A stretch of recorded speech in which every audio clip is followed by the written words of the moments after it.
Hey everybody out there, this is Seto, and today for you guys we are going to be doing a deck profile on a deck that I wasn't planning on doing a profile of until I found out that it actually got new support this past year, and that is my Melodious deck. This deck actually got new support this past year in the form of a new Link monster, guys, which is really cool actually. And I decided that I was going to do a deck profile on it today, guys, for that reason. Now, Melodious are a cool archetype. I initially built it because I actually I think it was Yuzu who played it in Arc 5. I just thought, oh, okay, this is a cool thing. She beat the main protagonist, and then her character kind of fell off eventually, like any, sadly, female protagonist in Yu-Gi-Oh! Alas, I've always liked the deck because it's a fusion-oriented deck, which is really cool, and that's one of the reasons why eventually I will be doing Fright Furs on the channel again. It's been a while since I've done that deck. But, yeah, guys, without further ado, we'll get into the deck profile. I like this deck because it's a fairy-based deck, it's a fusion-based deck, and on top of that, it can create a little bit of some soft locks for you by helping protect some of your Melodious cards using, like, Aria over here. So let us get into the deck profile. So first off, we run 3 Aria, the Melodious Diva, or as I've always referred to her, don't ask why, I just always have, Aria Grande or Aria Grande, the Melodious Diva. Don't know why, just I've always have called that, and I'm not the only person who's seen this deck in action where I've played it and said the same thing, so I'm not the only one. Jokes aside, she's probably one of the better Melodious Divas because of the ability to help protect Melodious monsters. If you guys don't know, when this card is special summoned, Melodious monsters you control can't be targeted by card effects or be destroyed by battle. So it can help protect your Melodious Divas monsters and also help them from being destroyed by battle or card effect, which is one of the reasons why she's in my opinion, one of the better Melodious monsters. So we run 3 of her. So 3 Aria Grande. Apparently her star foil version is like $4. I have one of them. Next we run Sonata, the Melodious Diva. Now Sonata is going to help give your Melodious monsters a attack boost. So that's something to understand about Sonata here, the Melodious Diva. She's going to help give your opponent's give your monsters attack boost, which is nice, by 500 to all your Melodious monsters, which is really nice in that aspect. And again, you start pairing up some of these Melodious monsters, and then they start gaining all these better effects, which is really nice. So 3 Sonata in the deck. Next we run 3 Cannon. Cannon in the deck is really nice and it's not a card that we used to utilize as much, to be honest, until the Link monster really came out, and then I've been utilizing it a lot more since the new support came out to help go into Bloom Harmonious, the Melodivo Composer, because it requires 2 fairies. Well, this is an easy one to get out because as long as you have another Melodious card on the field, you can just bring this out from your hand, and then you can easily go into your Link play. Or you can go into other plays as well, but this just makes the Link monster that much more easier to go into, the new one. So that's why Cannon's so nice in the deck as a 3-of. It's an easy way to bring it out into the field. You have another Melodious monster, bring it on out, there's a Link play, or something else you can do. So that's really nice in that aspect. So 3 Cannon in the deck.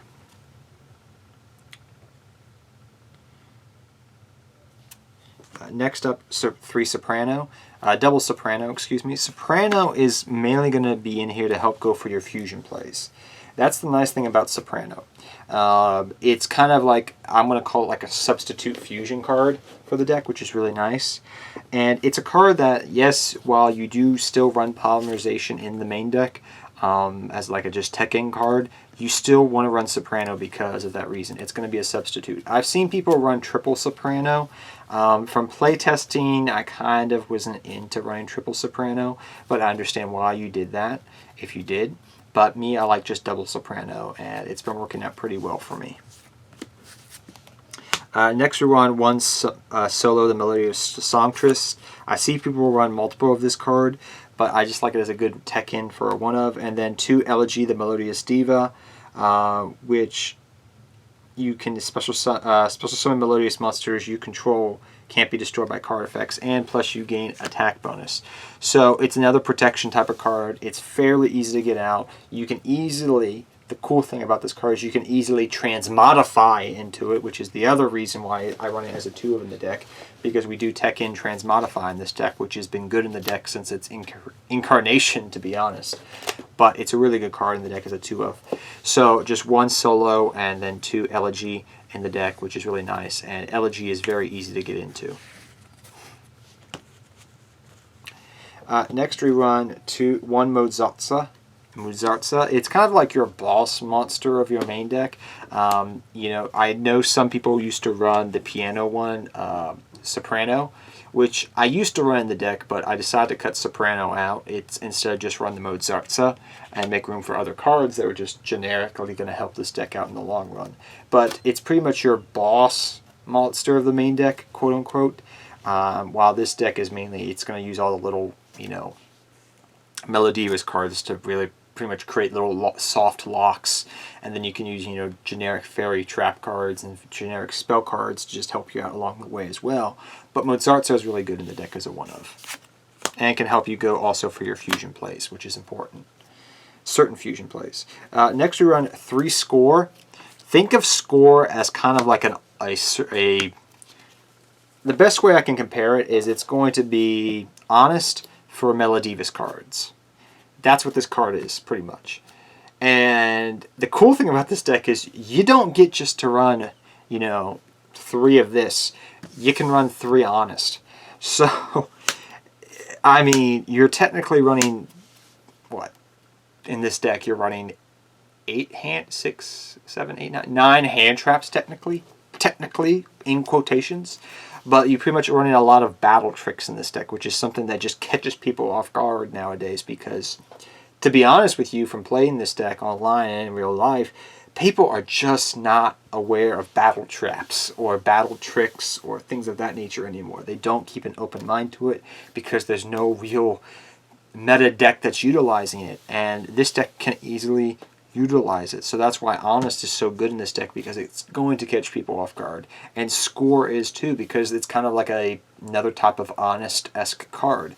So the fact that all my main deck is light monsters, I'm mainly going to be using my main deck for the most part, is why these cards are so good in the deck. So 3 Honest, 3 Score, just run over everything because they're either Melodious cards or they're light. And it does work for the extra deck too, because you do have light cards as well. But the reason I said 9 hand traps, technically in quotations, is I don't know if you're going to consider Score or Honest a hand trap. Honest is technically a old school hand trap, but I know some people may out there be scratching their head. I don't think Score is a hand trap. But Ash Blossom, without a doubt, is a hand trap. So technically you're running at least a minimum 3 to 9 hand traps, whichever your consideration is for a hand trap card. But Ash is essential because it's just going to help slow your opponent down as you set up your lock. This deck does not have a lot. It does have some control elements, but that's mainly in the form of hand traps and trap cards, which we run in the deck. Not so much your monsters. Your monsters are pretty much just going to help protect themselves and help do OTK plays to some degree. But 3 Ash Blossom and Joyous Springs in the main deck is just going to help you along with your plays. Along with 3 First Movement Solo, which is a great card in the deck as a 3 of. An essential card. It's probably the best spell card they have with the ease it can do things with. But 3 First Movement Solo is really awesome. If you guys do not know what First Movement Solo does, I'm just going to read it off to you. If you control no monster, special summon 1 level 4 or lower a Melodious monster from your hand or deck, you can't activate 1 solo per turn. You can't special summon monsters during this turn. You activate this effect except Melodious monsters, which is perfectly fine. So it can help precipitate fusion plays. It can help set out Aria onto the field to maybe do a soft lock to help protect certain cards. Overall, it's just going to help your deck out in a big way. So that's why First Movement Solo is so good in the deck. It helps turn your Melodious cards into Cyber Dragon cards, which is really nice. Next we run 3 Osanada. This card's another type of fusion card in the deck, which is really awesome. But overall, it's just a good card overall. Just a great card. If you guys do not know what Osanada does, like I said, it's kind of like a fusion-esque card for the deck. If you control no monsters, Fusion summon 1 Melodious fusion monster from your extra deck using 2 monsters from your hand and or deck as fusion material. During the end phase of this turn, destroy that fusion monster by this effect, and if you do, all fusion materials that were used for its fusion summoned are in your graveyard, you can special summon them. So, to be honest, I didn't mean to make that joke with honest being in the deck, but to be honest, this is kind of, I found from talking to buddies of mine, a better polymerization for the deck. And Sonata is really, really, really good in the deck. Staple 3 of, in my opinion, to help go for your fusion plays, which is, like I said, the reason why this deck is so cool to play. Now, while we do run 3 Sonata, I am still running 1 OG polymerization. Decided to run the Shadow Foil because this deck does have a lot of Star Foils in it that I've had in the deck as I've just picked them up out of commons boxes throughout the years. But 1 polymerization as well. Also, Transmodify has always been run in this deck. This is going to help go into certain Melodious cards, which is really nice. You can rank up into them. It's been a staple in this deck ever since Transmodify came out. And I definitely like it as a 2 of still in this deck. It's really essential for certain plays I find like overall. But it's definitely a 2 of in my opinion. 2 Valhalla the Fallen. Now, I am going to say, guys, you can run Hecatrice, and you may say, what is Hecatrice? Hecatrice is kind of like a monster searcher version for Valhalla, if you want to, you know, rely more upon Valhalla.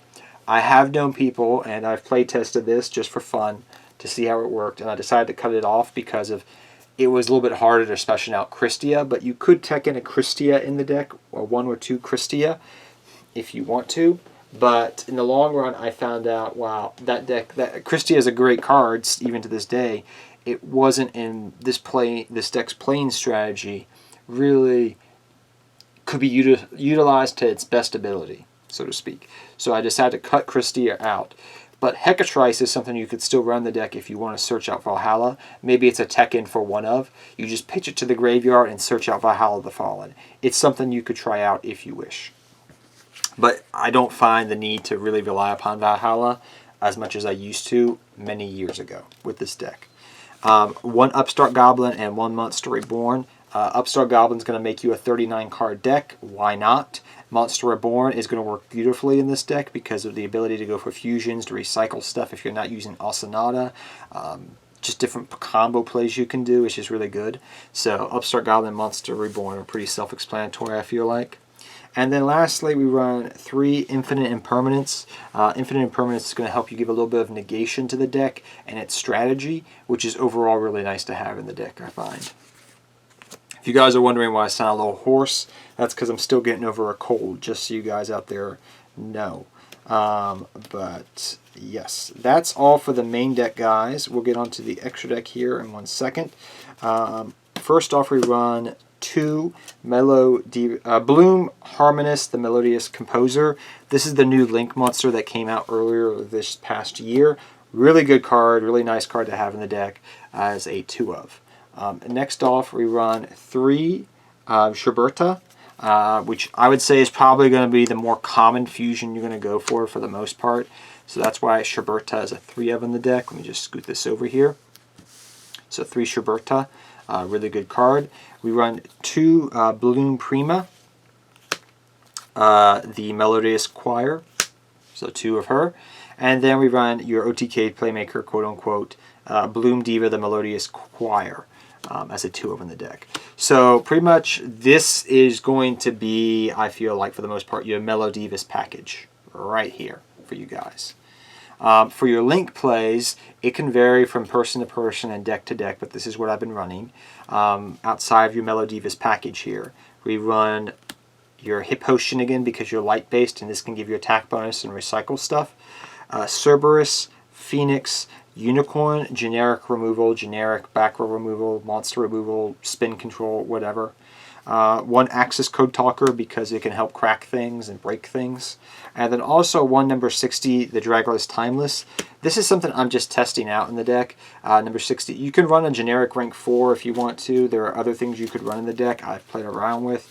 You know, be Bagasucha, be it Castel, be it Exoton Knight if you want to just have a play in there in case you need to blow up the board. You could run whatever rank 4 you generically like. I just like in this deck for its versatility and combo orientedness, this card. That's the main reason why. So that's the reason why it's in the deck. So I hope you guys all enjoy this deck profile. Like I said, this deck is very fun to play. It is super cheap to play, like super cheap. Like you have no idea like how easy. I think I built this deck initially when I was just looking at prices, guys. You could build it under 20 bucks. Realistically. Because everything's been mass reprinted because it's like one of those Arc 5 base decks that was printed in Starfoil Rare and has massive commons. So as long as you're not trying to rarity bump it, you can pretty much build it probably for under 20 bucks, this entire main and extra deck. Besides the certain cards like Ash Blossom and Infinite Impermanence. Archetypal wise, you could build it within under 20 bucks. And probably the sleeves, maybe, you could probably build it even for less than that. But it's a cheap, fun deck to play, and I thoroughly enjoy it. So till next time, guys, take care, have fun dueling, good luck dueling to all of you, and I'll see all of you guys next time. Take care, everybody.